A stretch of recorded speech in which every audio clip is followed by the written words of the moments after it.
Hey guys, it's Teeth Dragon. Welcome back to another episode of Bloons TD Battles. So I saw that the new update came out. I think it's 3.6, and it introduced this new game mode called Card Battles. And so I'm uploading this video ahead of all the pre-recorded videos I have, just because it's a new update. So I'd figure that I would probably just make a video about this first, and then I'll get back to the pre-recorded gameplay. So I'll show you my decks. I've been working on them for a while now. Worked a few hours on these, testing out things. I mean, they're not optimized or the best or anything, but they got the job done.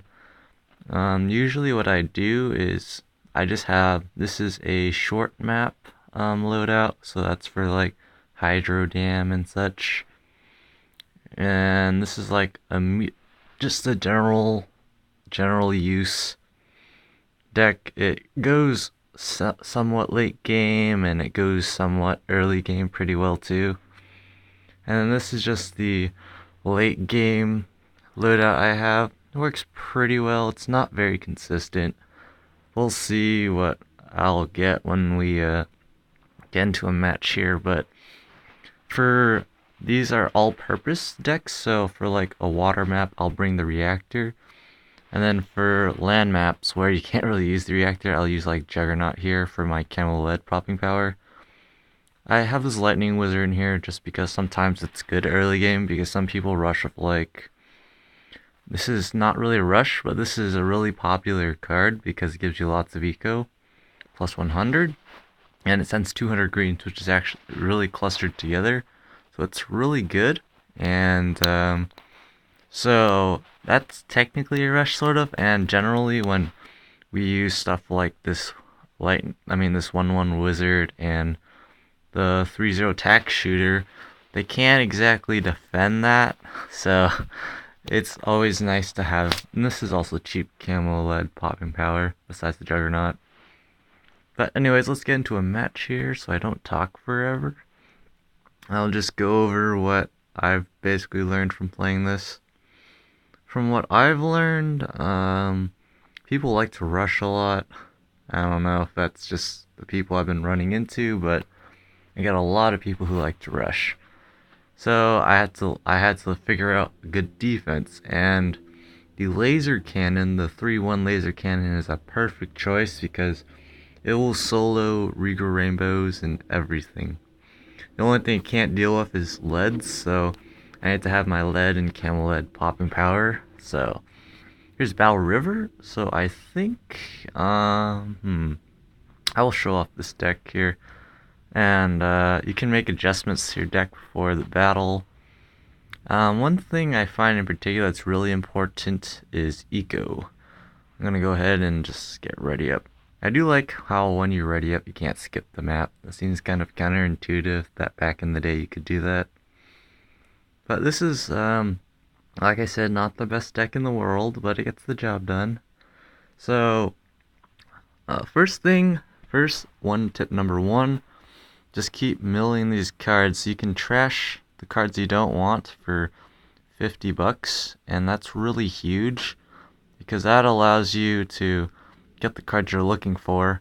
Now, sure, in the short term, you're spending 50 bucks each time to get a better card, but it's worth it in the long run, and I'm getting really... There we go. I like to start with the tech shooter. So here we go. Round 2 starts, and this is a really good eco card here, the 0/0 Spike Factory. It's also a somewhat decent, whatchamacallit, somewhat of a decent tower if you put in the back. It catches quite a few leaks, and it keeps making more attacks, so it's kind of like free spikes, except I don't really recommend it, because if you need those spikes in the back, then you shouldn't be doing that. Here, oh, he's sending greens, that's really good. He probably sent this card, for all I know. Send that back at him here. No, that's actually really nice. And another tip I have is don't be afraid to boost, because once you go kind of late game, it's really not necessarily to have your boost around, So it's always a good thing to don't use your boost too liberally though, because sometimes you do need it for those really big rushes. A very popular rush I see is round 21, where you can send call it spaced BFB. I mean 3 fast cooldown BFBs, which is really strong. And I have a really hard time defending it in all my decks. Because all my decks, this is what I have to do. I have to get enough Moab Maulers and 3-0 attacks to take care of the whatchamacallit, BFB layers, so they all turn to turn the Moabs. Then I gotta micro up a ground zero, which usually means selling everything because it costs 15k, and then use the ground zero ability, and then get up defense, sell that, and get defense again. So it's pretty insane. It doesn't. I don't know if I'm gonna have to do that here. Probably not gonna succeed. I have to get very lucky with the card draws. One big thing I notice when I'm playing is that I always keep seeing me when I'm looking for cards. I just can't get them. It's really ridiculous. I'm just gonna not boost here, because I'm not gonna lose too many lives. I am a little low on lives though, so I have to be a little careful of that. Oh wait, I should have stopped eco a long time ago. What am I doing? Okay, that's another thing for ecoing. You can be greedy if you want. But one thing I've learned is that playing defense is slightly better. You're almost better off playing defensively. I don't know if 2 tech shooters are enough. It looks like it's decent enough, so I will not build anything more. I'm gonna send him this on round 9, so I'm gonna get this help out. We send him pinks. Jeez. I'm gonna boost that because they're really fast, and I'm just gonna go for this. Screw it. I can sell stuff if I need to. So now what I gotta do is get this laser cannon up, and I have plenty of eco for it. Forced him to kind of get at that wizard because it's quite a lot of. That's a really good rush actually. A lot of people don't expect it actually, and to do a lot of damage, but it really does just because there's so many whites. I should be able to afford the laser cannon anytime now. Sending leads, not a problem. Are those camel leads? They don't look like it. I think my wizard can handle that.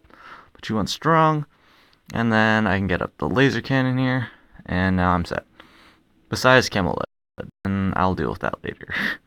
So now, I got a mill for some good cards, or mole, same difference. And another tip I have, I learned this from watching some videos, is holding on to like 1 or 2 cards that you really need in the future. Like, I'm gonna keep this ground zero around because it's hecka useful. Because we're gonna get to the point where those rushes are gonna start happening, and it's gonna be important to have those cards instead of having to keep fighting for them, hoping you get it. Here I could have exploded rainbows, camel rainbows. I want to put that up too. Eventually, in a bit. It's a juggernaut if I need it.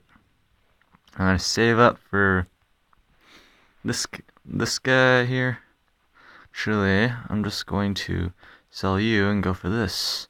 Oh, you sent the camos.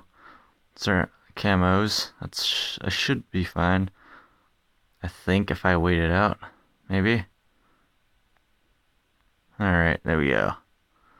Might lose a few lives because I suck at Dartling Micro, but hey, it is what it is. So now we're gonna go ahead and go here. We have a decent eco here. I do wish we had a little more, because it's a little hard to afford that ground zero without selling everything. And I'm gonna need some 3-0 tax someday. It's gonna happen someday, guys. Here we go. These guys are really cheap, easy Moab shredding power. They shred BFBs pretty well too if I get the sabotage supply lines up too, so I'm not too concerned about that. I don't think I need you, so I'm just gonna be greedy there. Alright, here's another one. I almost fully expect him to go round 22. He has been sending a little bit of eco, but he hasn't been really sending any high class balloons. That makes me think he's saving up for a rush. And that means I gotta prepare, so I'm gonna somewhat prepare. I'm gonna get this really nice laser cannon one. There's a lot of bad cards right now, and a lot of people seem to like them. So I don't know. This card's super good because like it costs, I believe, like about 50% of what you would normally need in battles to buy it. So that it's good in that respect. This Ground Zero card is amazing because of that. It's the ability is amazing and all too, but the whatchamacallit, eco send is really nice. Plus 600 eco. It's quite a lot of eco. I'm just gonna keep sending stuff here. I fully expect this is the time to rush. This is the time when you can send this card here. I think, yeah. But most people don't use that card. They usually use the, I think it's Super Monkey Fan Club card. I actually did a little bit of testing with the Super Monkey Fan Club card, and I don't really like it. To get the max fan club is a lot of work, and what you get out of it for late game is really trashy. It's good enough early game, but it's not good enough late game for me, so I don't use it. This is probably gonna be a long game now. I kind of regret bringing this set then, because my late game stuff has like Sun God and stuff. I do have Robo Monkey, but that's not really exactly enough. So I'm gonna get this cannon here. That'll help out with me cleaning up with the laser cannon in the back, because I'm terrible at micro. And there we go, place an attack there. And you always want to keep your balloon sends full, because for me it gets really laggy. Like, oh my gosh, it gets really laggy for me late game, so it's hard to get eco then. So I gotta do it now. Let's go ham. I'm doing okay on eco. I mean, I wish we had a little more.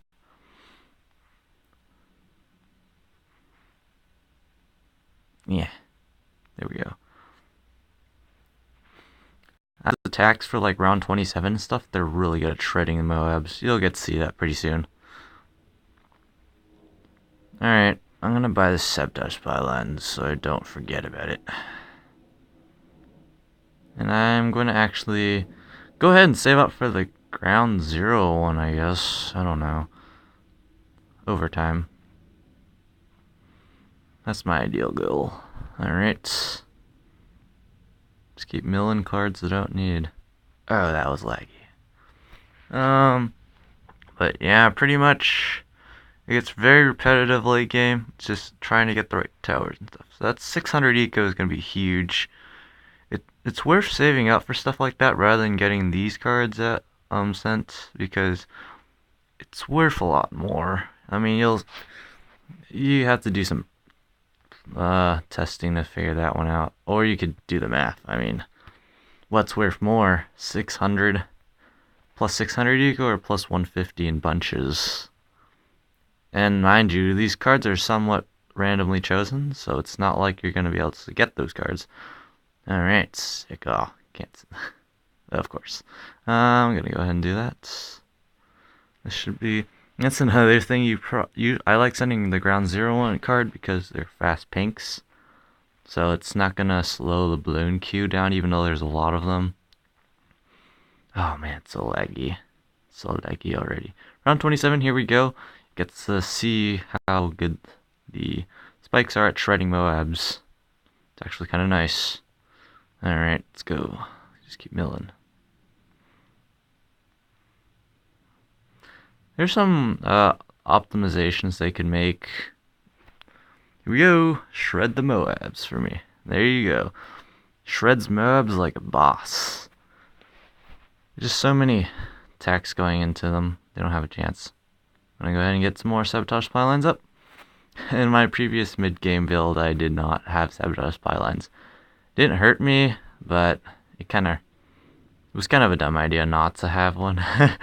Not to have that card. It's super useful late game. Late game on card battles is actually a little more fun, I think. That's my opinion, though. You can judge for yourself. This guy could last a little bit late game, but I don't think he'll last too long. Could start getting my robo monkeys up. Because this is where lag starts popping in, eventually. Should probably get another juggernaut, but whatever. Oh, there we go. I was wondering why I couldn't fit him. He's not rushing me, so I think we have a semi-agreement to go late game. So, I think I'm gonna pause the video. It's already getting kind of long, and so I'll be back if something interesting happens.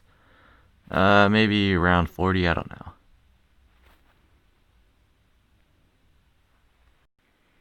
Alright, here we go, round 40. I've got pretty lucky with the getting robo monkeys. That's nice.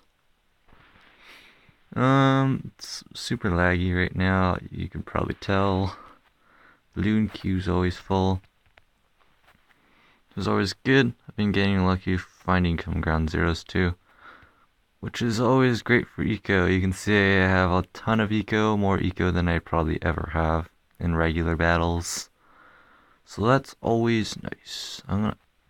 Over time, you just kind of get rid of these towers that aren't really necessary anymore because they don't do that much against ZOMGs. This guy has a respectable defense. He's gonna struggle late game against ZOMGs. He just doesn't have the damage output to deal with them. Oh man, another rogue monkey. So lucky. It's so much luck though, because like in many of my past battles, it's just like, let's see. The entire match, you're trying to get a ground zero, like from round 1 to round 21. You're trying to get a ground zero to hold on to. You never find it. And it's like you lose to the round 21 rush I was talking about, which is super dumb because, well, just because you couldn't find that card. Like, I had everything else, Robo Monkey, Laser Cannon, everything for after the ground zero, but, you know, the game just doesn't give it to you. So, it's really frustrating even if you mill, like, super fast. And when I mill, I do it like this. I'll go just 1, 2, 3, 4, 5, just like this. And by the time you go around, that card is loaded already. Oh man, it's so laggy. And he surrendered because clearly he wasn't going to go late game with that build. So that's going to be it for this episode. It's pretty kind of long. I'll see if I can show off my other decks, like my super late game deck and my early game deck. And I might make some videos on good cards, bad cards, strategies, and such. But until next time, as always, this is EtherDragon, and hope to see you guys next time. Bye!